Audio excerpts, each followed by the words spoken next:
Hi, my name is Destiny Davison, and I'm a writer, a cartoonist, an illustrator, an animator, and a multimedia artist from Minnesota. I'm here to tell you my art story so far and a little bit about my practice and where I'm heading to next.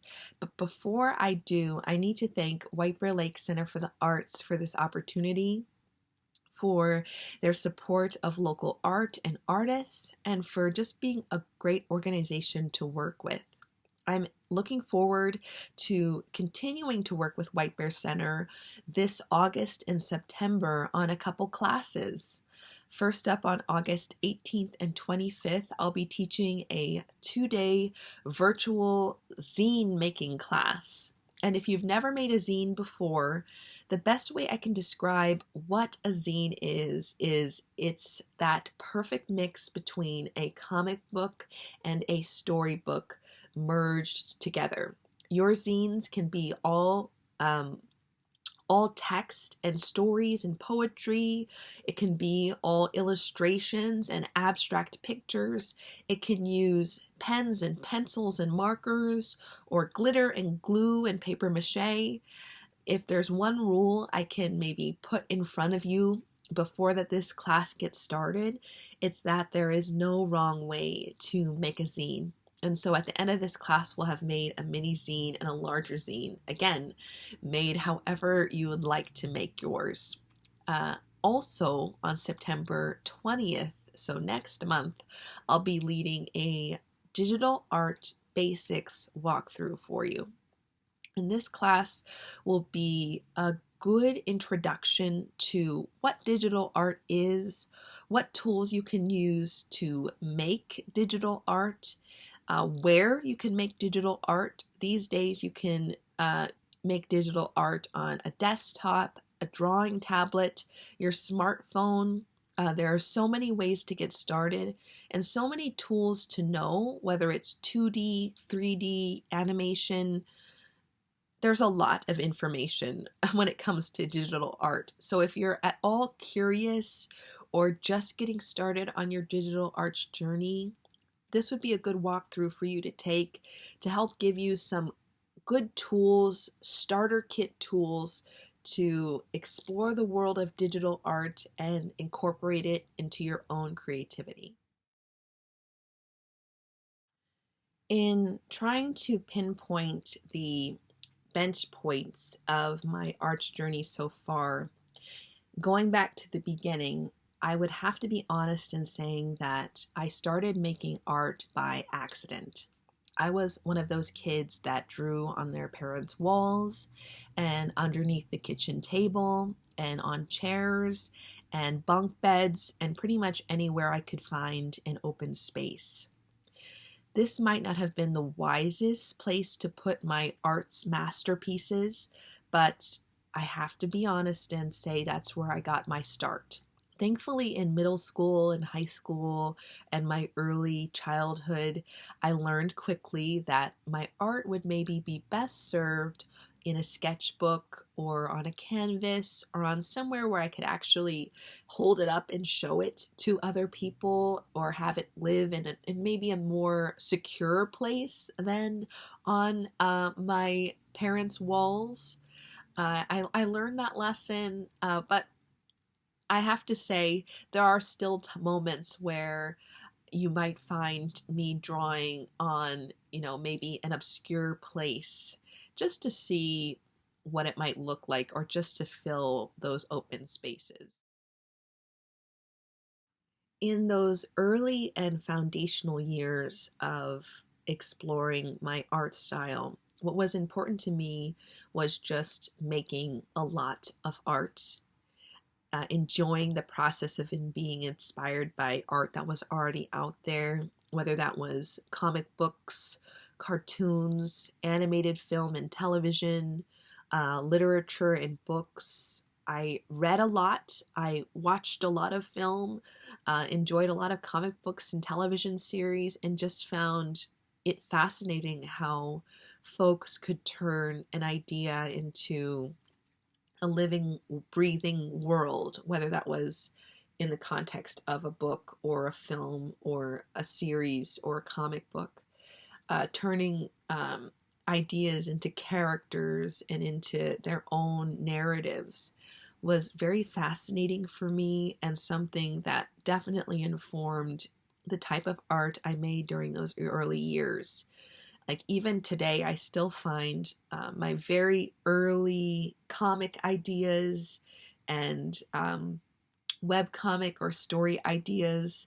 A lot of what I'm working on now was founded way back then when I was just getting started and just enjoying the process of being inspired by the creativity that was around me and trying to figure out what my particular perspective and storytelling voice sounded like and looked like and felt like in the real world.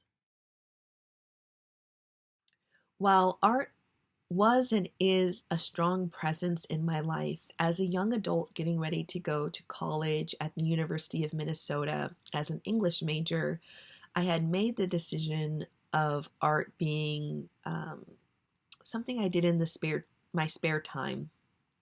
My comics and my characters would exist in the margins of my study notes and in my textbooks. But in terms of making art as a focused practice, that was something that I stopped doing when I was in school studying. I was very much focused on being a writer only and publishing fiction right out of school. That was my goal, which, spoiler alert, didn't happen.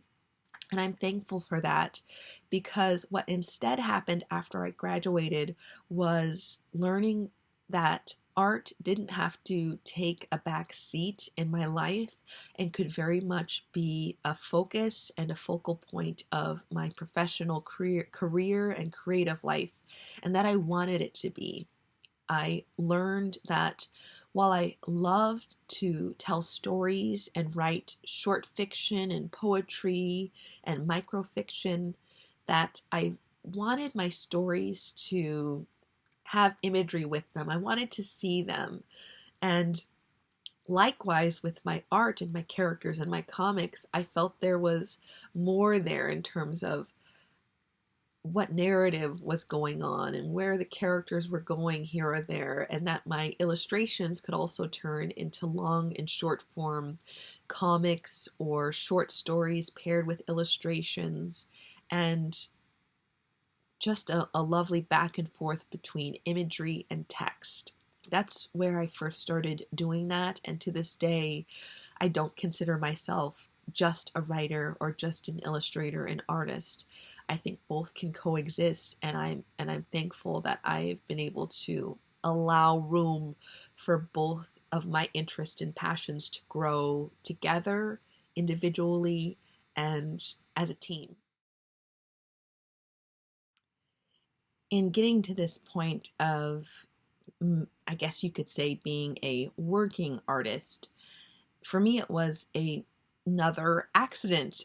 I had realized that while making art yourself and in your sketchbooks or on your drawing tablets was great and allowed me to, be creative and make a lot of art, what was also very important was going out into my community and learning from other artists, meeting other making art friends, and just sharing art more openly in a way that allowed for building of community, but also an understanding that a lot of times when it comes to being a working artist, the hardest part can be just getting out there and just sharing and just seeing where that might go, whether it's being asked to be part of a group project at a gallery or being asked to come to an art festival and table and share your work alongside other artists, or being asked to collaborate on an animated video or an illustration that'll support another production. A lot of these opportunities that started to come come my way or that I sought out early on in my career that helped propel things to where they are now were happy accidents, but then also, I would say, a product of stepping out of my comfort zone and getting uncomfortable a little bit in order to meet other people and meet other creatives out there that are equally, passionate about what they do and absurdly talented and also open to working with you.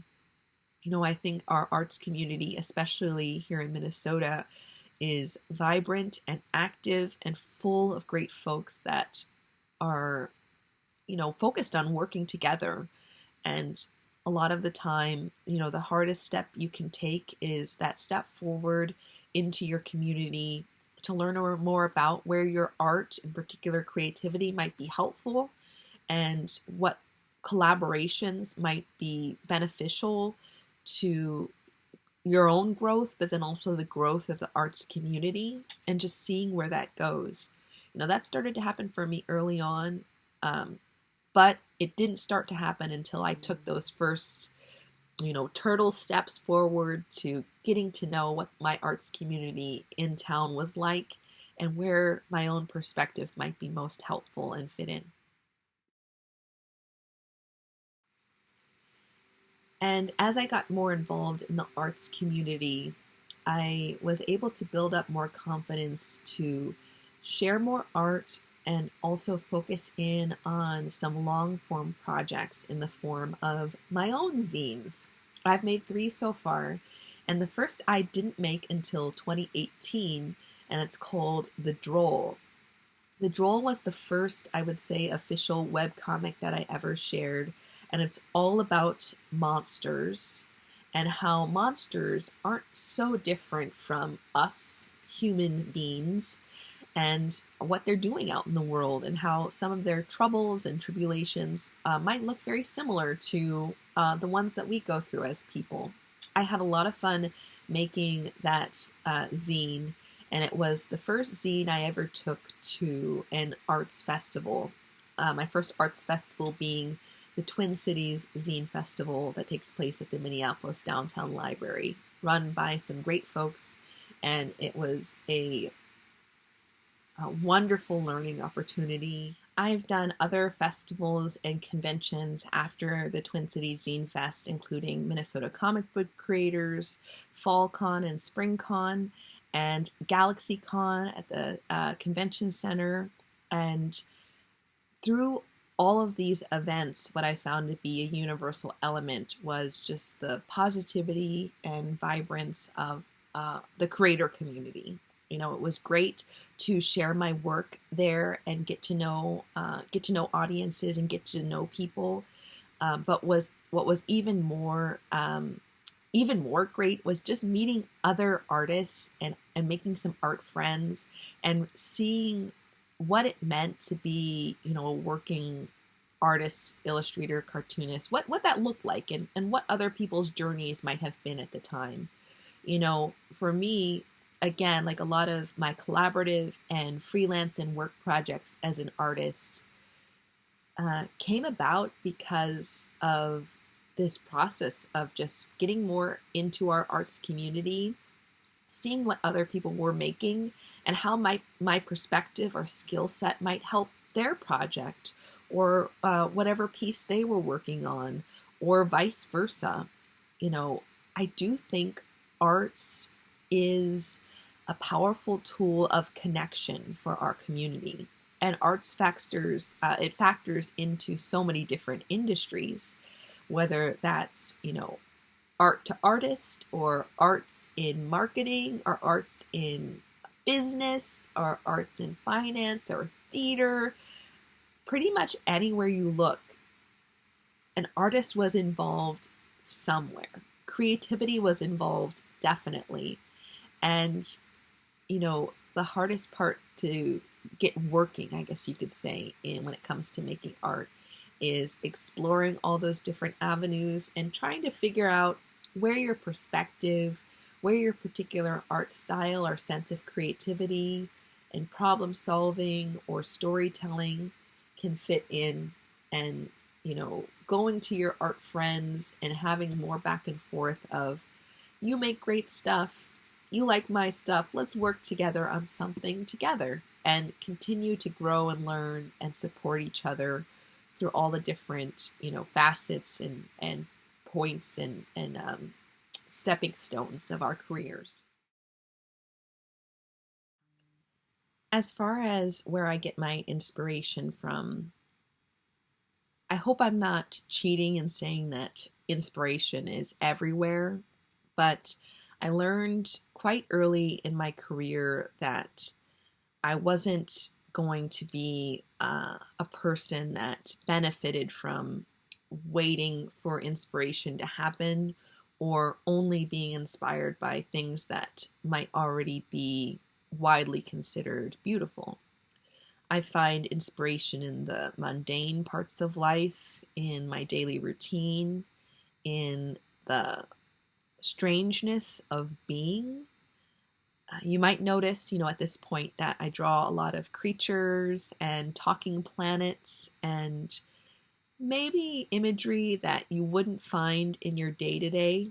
And that's not actually because I find my inspiration in the extravagant or fantastical elements of storytelling or world. I find the strangeness of life and the fantastical elements of being very connected to the maybe more realistic and mundane or boring parts of life. They're not separate at all. And whether you're a creature or just a regular human being, the distinction between this or that isn't as clear as we think. And that's something that I do focus on quite a bit in my work, is just blurring the lines between the real and the unreal, and the fantastical and the normal, and the human and the creature. For me personally, I find those lines blurry, and I like to play with that a lot in my work. And as far as being inspired, anywhere, any time of the day, no matter what time it is, or whether I think something incredible is going on or I think it's just a normal day, I don't think it's one or the other. Like, I think fantastical, unexplainable things can happen to you while you're going about your day to day, and vice versa. You could be having a incredible day filled with all sorts of sources of inspiration, and then you still have to go home, brush your teeth, take off your makeup, and go to bed. There's the normal and the not so normal happens to us all throughout the day. And there's inspiring and things that might not be as inspiring happening throughout the day. And I think both are very useful no matter what.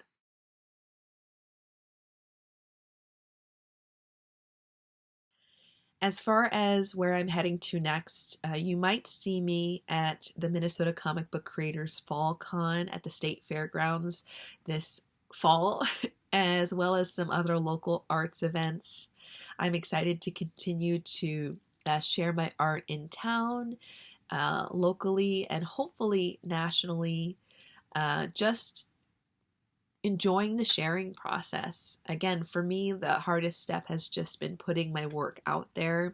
So I'm excited to continue to do that in all sorts of forms later this year and in my future career down the road. I am focused in on a couple long form projects. One is very heavily arts based, and the other, I would say, is more on the literature fiction side. And both of these projects are upcoming, but you might find the most, I would say, material, behind the scenes material, on my social media feed and then on my website at destinydavison.com. And if you've enjoyed this talk even a little bit, consider joining me at the virtual zine making class again this August 18th and 25th. and or my digital art basics walkthrough on September 20th. All of those registrations for the classes can be found at White Bear Center's website. And yeah, I hope to see you there, and take care, and I'll see you later.